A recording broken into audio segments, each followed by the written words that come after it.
Jangan lupa subscribe channel Anak Lama.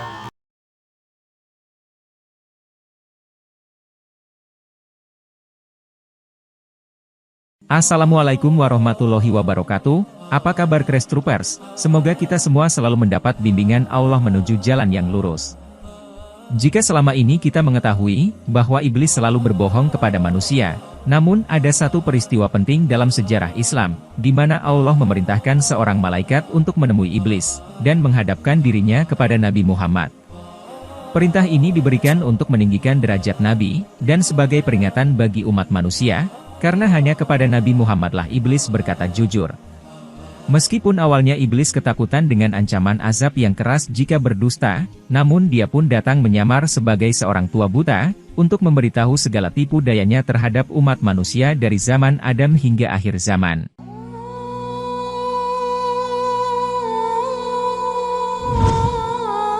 Allah telah memerintahkan seorang malaikat menemui iblis, supaya dia menghadap Rasulullah untuk memberitahu segala rahasianya, baik yang disukai maupun yang dibencinya. Hikmatnya, ialah untuk meninggikan derajat Nabi Muhammad, dan juga sebagai peringatan dan perisai kepada umat manusia. Maka, malaikat itu pun berjumpa iblis dan berkata, "Hai iblis, bahwa Allah yang maha mulia dan maha besar memberi perintah untuk menghadap Rasulullah. Hendaklah engkau buka segala rahasiamu, dan apapun yang ditanya Rasulullah, hendaklah engkau jawab dengan sebenar-benarnya.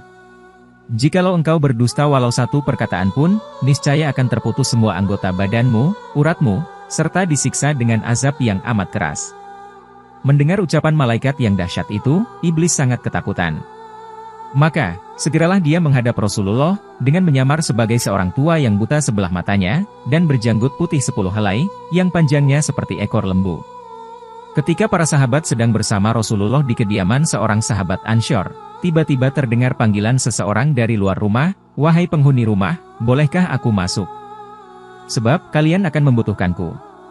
Rasulullah bersabda, "Tahukah kalian siapa yang memanggil?" Kami menjawab, "Allah dan Rasulnya yang lebih tahu." Beliau melanjutkan, "Itu adalah iblis, laknat Allah bersamanya." Umar bin Khattab berkata, "Izinkan aku membunuhnya wahai Rasulullah." Nabi pun menahannya, "Sabar wahai Umar, bukankah kamu tahu bahwa Allah memberinya kesempatan hingga hari kiamat? Lebih baik, bukakan pintu untuknya, sebab dia telah diperintahkan oleh Allah untuk ini, pahamilah apa yang hendak ia katakan, dan dengarkan dengan baik." Iblis pun memberi salam hingga 3 kali, namun tidak juga dijawab oleh Rasulullah. Maka iblis berkata, "Ya Rasulullah, mengapa engkau tidak menjawab salamku? Bukankah salam itu sangat mulia di sisi Allah?" Maka Nabi pun menjawabnya dengan marah, "Hai Adullah seteru Allah, mengapa hanya kepadaku engkau menunjukkan kebaikanmu? Janganlah mencoba menipuku, sebagaimana kau tipu Nabi Adam sehingga keluar dari syurga. Habil mati teraniaya dibunuh Qabil dengan sebab hasutanmu, Nabi Ayub engkau tiup dengan asap beracun ketika dia sedang sujud sembahyang hingga dia sengsara beberapa lama, kisah Nabi Daud dengan perempuan Uria. Nabi Sulaiman meninggalkan kerajaannya karena engkau menyamar sebagai istrinya, dan begitu juga beberapa anbiya dan pendeta yang telah menanggung sengsara akibat hasutanmu. Hai iblis, sebenarnya salam itu sangat mulia di sisi Allah, hanya salammu saja aku tidak hendak menjawabnya, karena diharamkan Allah. Maka aku kenal baik-baik engkaulah iblis, raja segala iblis, syaitan dan jin yang menyamar diri. Apakah hendakmu datang menemuiku?" Iblis menjawab, "Ya Nabi Allah, janganlah engkau marah. Karena engkau adalah Hatamul Anbiya, maka engkau dapat mengenaliku. Kedatanganku adalah diperintah Allah, untuk memberitahu segala tipu dayaku terhadap umatmu dari zaman Adam hingga akhir zaman. Ya Nabi Allah, setiap apa yang engkau tanya, aku bersedia menerangkan satu persatu dengan sebenarnya, tiadalah aku berani menyembunyikannya." Maka iblis pun bersumpah menyebut nama Allah dan berkata, "Ya Rasulullah, sekiranya aku berdusta barang sepatah pun, niscaya hancur leburlah badanku menjadi abu." Ketika mendengar sumpah iblis itu, Nabi pun tersenyum dan berkata dalam hatinya, "Inilah satu peluangku untuk menyiasati segala perbuatannya, agar didengar oleh sekalian sahabat yang ada di majelis ini, dan menjadi perisai kepada seluruh umatku." Nabi bertanya, "Hai iblis, siapakah sebesar-besar musuhmu, dan bagaimana aku terhadapmu?" Iblis menjawab, "Ya Nabi Allah, engkaulah musuhku yang paling besar di antara segala musuhku di muka bumi ini." Maka Nabi pun memandang muka iblis, dan iblis pun menggeletar karena ketakutan. Sambung iblis, "Ya Hatamul Anbiya, Adapun aku dapat merubah diriku seperti sekalian manusia, binatang dan lain-lain hingga rupa dan suara pun tidak berbeda, kecuali dirimu saja yang tidak dapat aku tiru, karena dicegah oleh Allah. Kiranya aku menyerupai dirimu, maka terbakarlah diriku menjadi abu. Aku cabut itikat anak Adam supaya menjadi kafir, karena engkau berusaha memberi nasihat dan pengajaran, supaya mereka kuat untuk memeluk agama Islam.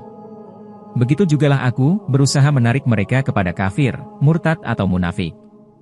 Aku akan menarik seluruh umat Islam dari jalan benar menuju jalan yang sesat, supaya masuk ke dalam neraka, dan kekal di dalamnya bersamaku. Nabi bertanya, "Hai Iblis, bagaimana perbuatanmu kepada makhluk Allah?" Iblis menjawab, "Adalah satu kemajuan bagi perempuan, yang merenggangkan kedua pahanya kepada lelaki yang bukan suaminya, hingga mengeluarkan benih yang salah sifatnya. Aku goda semua manusia supaya meninggalkan sholat, terbuai dengan makan minum, berbuat durhaka, aku lalaikan dengan harta benda daripada emas, perak dan permata, rumahnya, tanahnya, ladangnya, supaya hasilnya dibelanjakan ke jalan haram. Demikian juga ketika pesta yang bercampur antara lelaki dan perempuan. Di sana aku lepaskan sebesar-besar godaan, supaya hilang peraturan dan minum arak. Apabila terminum arak itu, maka hilanglah akal, pikiran, dan malunya. Lalu aku ulurkan tali cinta, dan terbukalah beberapa pintu maksiat yang besar, datang perasaan hasad dengki hingga kepada perbuatan zina. Apabila terjadi kasih antara mereka, terpaksalah mereka mencari uang hingga menjadi penipu, peminjam dan pencuri. Apabila mereka teringat akan salah mereka lalu hendak bertaubat atau berbuat amal ibadat, aku akan rayu mereka supaya mereka menangguhkannya. Bertambah keras aku goda supaya menambahkan maksiat, dan mengambil istri orang. Bila kena goda hatinya, datanglah rasa ria, takabur, megah, sombong, dan melengahkan amalnya. Bila pada lidahnya, mereka akan gemar berdusta, mencela dan mengumpat. Demikianlah aku goda mereka setiap saat. Nabi bertanya, "Hai Iblis, mengapa engkau bersusah payah melakukan pekerjaan yang tidak mendatangkan faedah, bahkan menambahkan laknat yang besar serta siksa yang besar di neraka yang paling bawah? Hai yang dikutuk Allah, siapa yang menjadikanmu? Siapa yang melanjutkan usiamu? Siapa yang menerangkan matamu? Siapa yang memberi pendengaranmu? Siapa yang memberi kekuatan anggota badanmu?" Iblis menjawab, "Semuanya itu adalah anugerah daripada Allah yang Maha Besar. Tetapi hawa nafsu dan takabur, membuatku menjadi jahat sebesar-besarnya. Engkau lebih tahu, bahwa diriku telah beribu-ribu tahun menjadi ketua seluruh malaikat, dan pangkatku telah dinaikkan dari satu langit ke satu langit yang tinggi. Kemudian aku tinggal di dunia ini, beribadat bersama sekalian malaikat beberapa waktu lamanya. Tiba-tiba datang firman Allah yang hendak menjadikan seorang khalifah di dunia ini, maka aku pun membantah. Lalu Allah menciptakan lelaki, Adam, lalu dititahkan seluruh malaikat memberi hormat kepada lelaki itu, kecuali aku yang ingkar. Oleh karena itu, Allah murka kepadaku, dan wajahku yang tampan rupawan serta bercahaya itu, bertukar menjadi keji dan kelam. Aku merasa sakit hati. Kemudian Allah menjadikan Adam raja di syurga, dan dikurniakan seorang permaisuri, Hawa, yang memerintah seluruh bidadari. Aku bertambah dengki, dan dendam kepada mereka. Akhirnya aku berhasil menipu mereka melalui Hawa, yang menyuruh Adam memakan buah huldi, lalu keduanya diusir dari syurga ke dunia. Keduanya berpisah beberapa tahun, dan kemudian dipertemukan Allah, hingga mereka mendapat beberapa orang anak. Kemudian kami hasut anak lelakinya Qabil, supaya membunuh saudaranya Habil. Itu pun aku masih tidak puas hati, dan berbagai tipu daya aku lakukan hingga hari kiamat. Sebelum engkau lahir ke dunia, aku beserta bala tentaraku dengan mudah dapat naik ke langit untuk mencuri segala rahasia, serta tulisan yang menyuruh manusia berbuat ibadat, serta balasan pahala dan syurga mereka. Kemudian aku turun ke dunia, dan memberitahu manusia yang lain daripada apa yang sebenarnya aku dapatkan, dengan berbagai tipu daya hingga tersesat dengan berbagai kitab bid'ah dan carut-marut. Tetapi ketika engkau lahir ke dunia ini, maka aku tidak dibenarkan oleh Allah untuk naik ke langit serta mencuri rahasia, karena banyak malaikat yang menjaga di setiap lapisan pintu langit. Jika aku berkeras juga hendak naik, maka malaikat akan melontarkan anak panah dari api yang menyala. Sudah banyak bala tentaraku yang terkena lontaran malaikat itu, dan semuanya terbakar menjadi abu. Maka besarlah kesusahanku dan bala tentaraku, untuk menjalankan tugas menghasut. Tahukah kamu Muhammad, bahwa aku mempunyai 70.000 anak? Dan setiap anak memiliki 70.000 setan. Sebagian ada yang aku tugaskan untuk mengganggu ulama, sebagian untuk mengganggu anak-anak muda, sebagian untuk mengganggu orang-orang tua, sebagian untuk mengganggu wanita tua, sebagian anak-anakku juga aku tugaskan kepada para zahid. Aku punya anak yang suka mengencingi telinga manusia, sehingga ia tidur pada sholat berjamaah. Aku juga punya anak yang suka menaburkan sesuatu di mata orang yang sedang mendengarkan ceramah ulama, hingga mereka tertidur, dan pahalanya terhapus. Aku punya anak yang senang berada di lidah manusia. Jika seseorang melakukan kebaikan lalu ia beberkan kepada manusia, maka 99% pahalanya akan terhapus. Pada setiap seorang wanita yang berjalan, anakku dan setan duduk di pinggul dan pahanya, lalu menghiasnya, agar setiap orang memandanginya. Tahukah kamu Muhammad, bahwa ada rahib yang telah beribadah selama 70 tahun. Setiap orang sakit yang didoakan olehnya, sembuh seketika. Aku terus menggodanya, hingga ia berzina, membunuh dan kufur. Nabi bertanya, "Hai iblis, apakah yang pertama engkau tipu dari manusia?" Iblis menjawab, "Pertama sekali aku palingkan itikat atau niatnya, imannya kepada kafir, juga dari segi perbuatan, perkataan, kelakuan atau hatinya. Jika tidak berhasil juga, aku akan tarik dengan cara mengurangi pahala. Lama-kelamaan, mereka akan terjerumus mengikut kemauan jalanku." Nabi bertanya, "Hai iblis, jika umatku sholat karena Allah, bagaimana keadaanmu?" Iblis menjawab, "Itu adalah sebesar-besarnya kesusahanku. Gemetarlah badanku, dan lemah tulang sendiku." Maka aku kerahkan berpuluh-puluh iblis datang menggoda seorang manusia, pada setiap anggota badannya. Setengah-setengahnya datang pada setiap anggota badannya supaya malah sholat, was-was, terlupa bilangan rakaatnya, bimbang pada pekerjaan dunia yang ditinggalkannya, sentiasa hendak cepat selesai sholatnya, hilang khusyuknya, matanya sentiasa menjeling ke kiri kanan, telinganya senantiasa mendengar orang bercakap serta bunyi-bunyi yang lain. Setengah iblis duduk di belakang badan orang yang sembahyang itu, supaya dia tidak kuasa sujud berlama-lama, penat dalam duduk tahiyat, dan dalam hatinya senantiasa hendak mempercepat sholatnya, dan itu semua membawa kepada kurangnya pahala. Jika para iblis itu tidak dapat menggoda manusia itu, maka aku sendiri akan menghukum mereka dengan seberat-berat hukuman.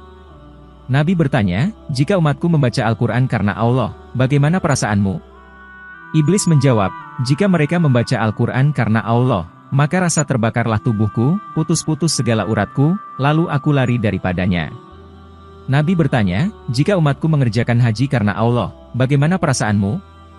Iblis menjawab, "Binasalah diriku, gugurlah daging dan tulangku, karena mereka telah mencukupkan rukun Islamnya."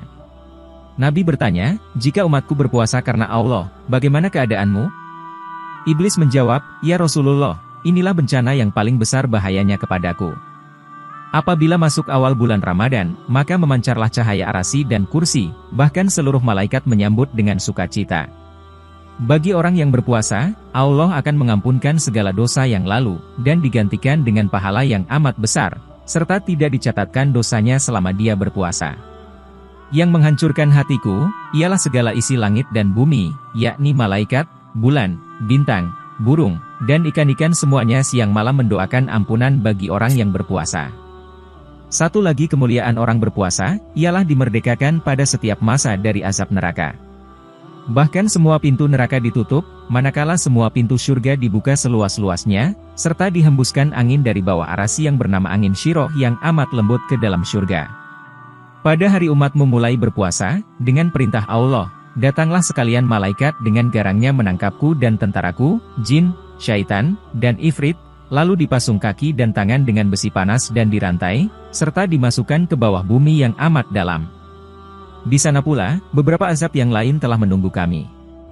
Setelah habis umatmu berpuasa, barulah aku dilepaskan dengan perintah, agar tidak mengganggu umatmu. Umatmu sendiri telah merasa ketenangan berpuasa, sebagaimana mereka bekerja dan bersahur seorang diri di tengah malam tanpa rasa takut dibandingkan bulan biasa. Nabi bertanya, "Hai iblis, bagaimana seluruh sahabatku menurutmu?"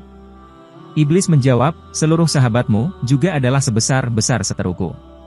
Tiada upayaku melawannya, dan tiada satu tipu daya yang dapat masuk kepada mereka.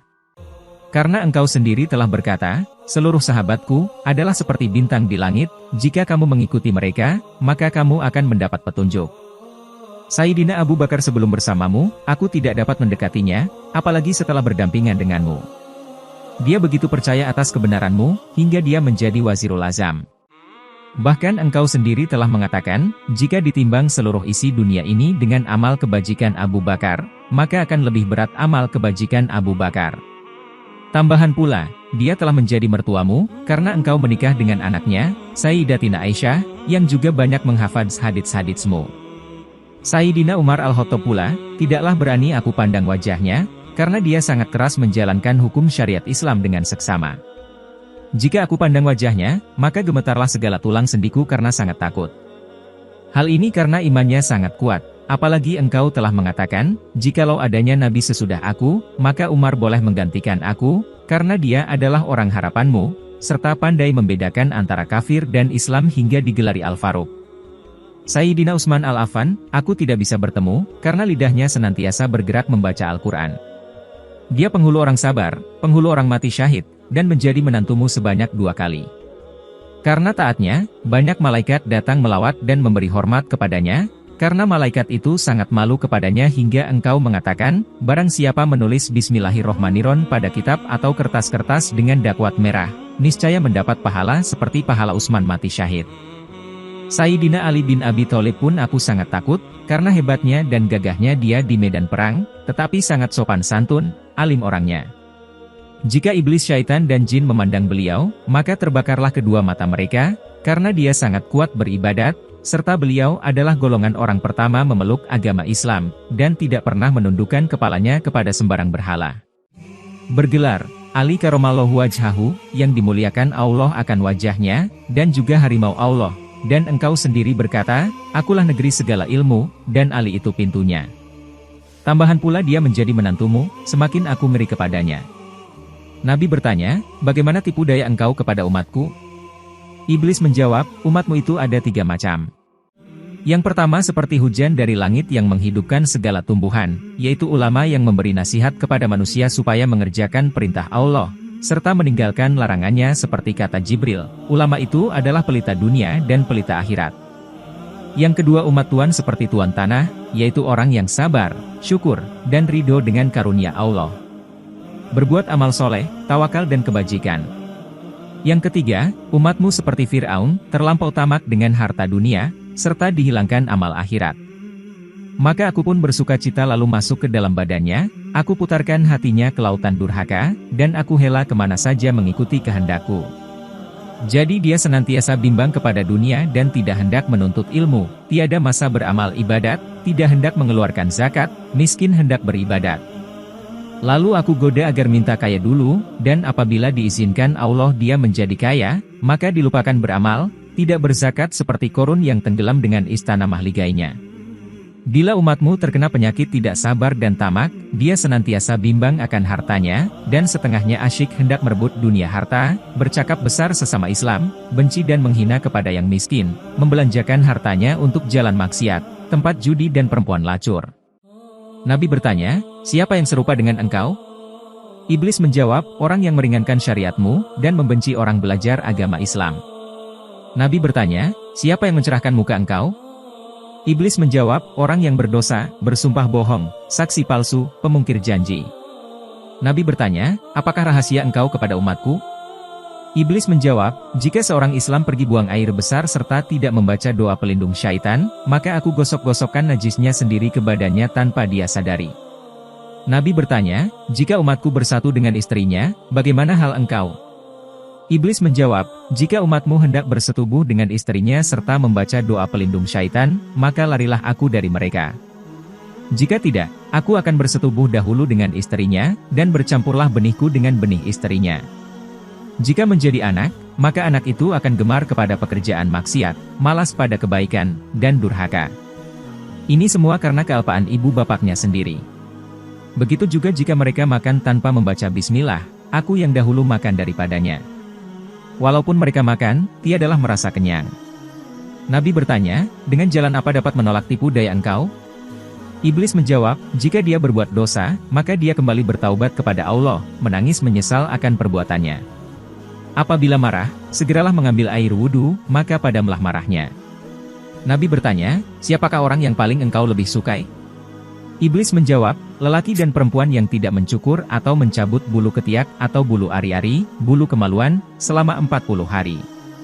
Disitulah aku mengecilkan diri, bersarang, bergantung, berbuai seperti pijat pada bulu itu. Nabi bertanya, "Hai iblis, siapakah saudara engkau?"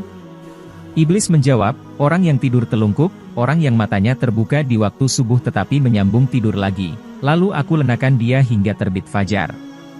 Demikian juga pada waktu zuhur, asar, maghrib dan isya, aku beratkan hatinya untuk sholat." Nabi bertanya, "Apakah jalan yang membinasakan diri engkau?" Iblis menjawab, "Orang yang banyak menyebut nama Allah, bersedekah dengan tidak diketahui orang, banyak bertaubat, banyak tadarus Al-Quran dan sholat tengah malam." Nabi bertanya, "Hai iblis, apakah yang memecahkan mata engkau?" Iblis menjawab, "Orang yang duduk di dalam masjid, serta beriktikaf di dalamnya." Nabi bertanya, "Apalagi yang memecahkan mata engkau?" Iblis menjawab, "Orang yang taat kepada kedua ibu bapaknya, mendengar kata mereka, membantu makan pakaian mereka selama mereka hidup. Karena engkau telah bersabda, surga itu di bawah tapak kaki ibu." Sahabat-sahabat yang budiman, cerita mengenai pertemuan antara malaikat dengan iblis yang diutus oleh Allah untuk memberitahu segala rahasianya kepada Nabi Muhammad ini, sangatlah penting untuk kita renungkan. Melalui pertemuan itu, iblis mengungkapkan segala tipu dayanya yang telah menjerumuskan banyak manusia ke dalam kesesatan dan kemaksiatan. Kita sebagai umat manusia yang dijauhkan dari kebenaran oleh iblis, perlu membuka hati dan telinga untuk mendengarkan segala tipu daya yang digunakan olehnya, sehingga kita dapat terhindar dari kesesatan dan kemaksiatan, yang dapat merugikan kita di dunia maupun di akhirat nanti.